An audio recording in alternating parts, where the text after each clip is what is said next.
Hello, this is Reverend Don Lewis coming to you from beautiful Chicago. And today our question comes to us from Veritaso, who would like me to speak to Wiccan ideas about sin.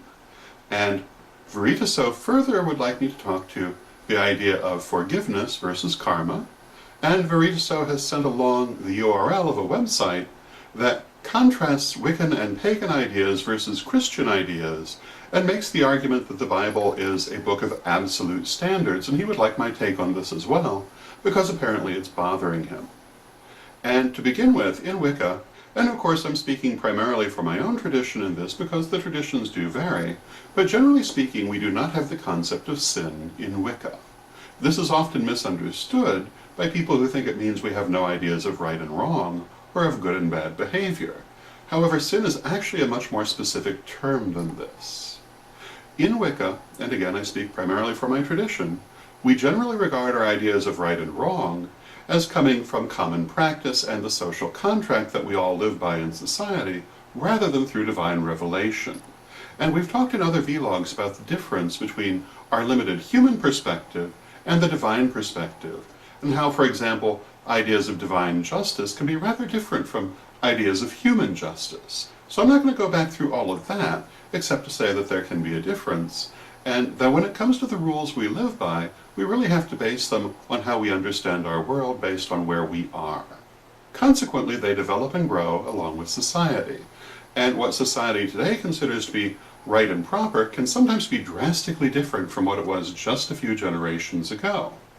For example, if you look at issues such as women's rights or racial ideas, you will see that what is considered to be right today would not have been considered to be right 200 years ago, and what was considered to be right 200 years ago would not be considered to be right today.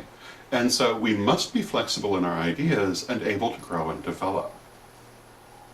Now, the idea of sin doesn't really have to do with this kind of good and bad. The idea of sin, as I understand it, is anything that separates you from deity.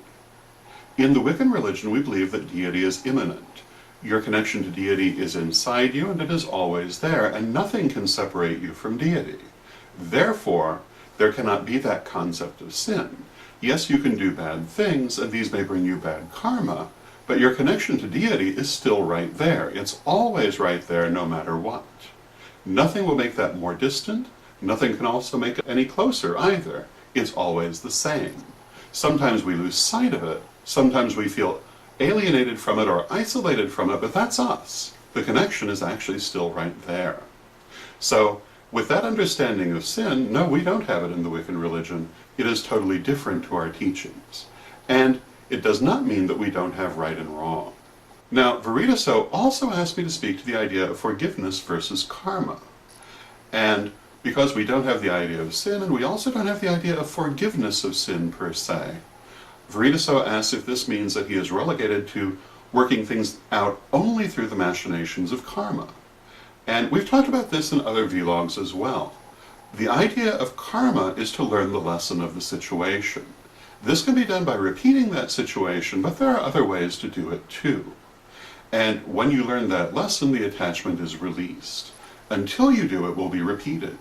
And it's not repeated just 3 times, it's as many times as you're still holding on to that attachment until you learn that lesson. It can be far more than 3. It can also be less.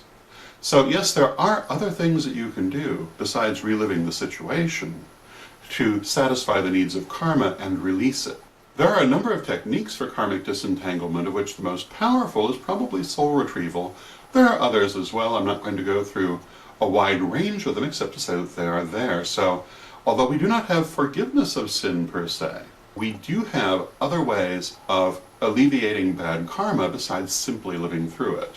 Although for most people, they will live through it until they learn the lesson. Now to the final part of Veritaso's question, that website talking about the absolute nature of Christian morality, I would have to say that this really is not the case at all.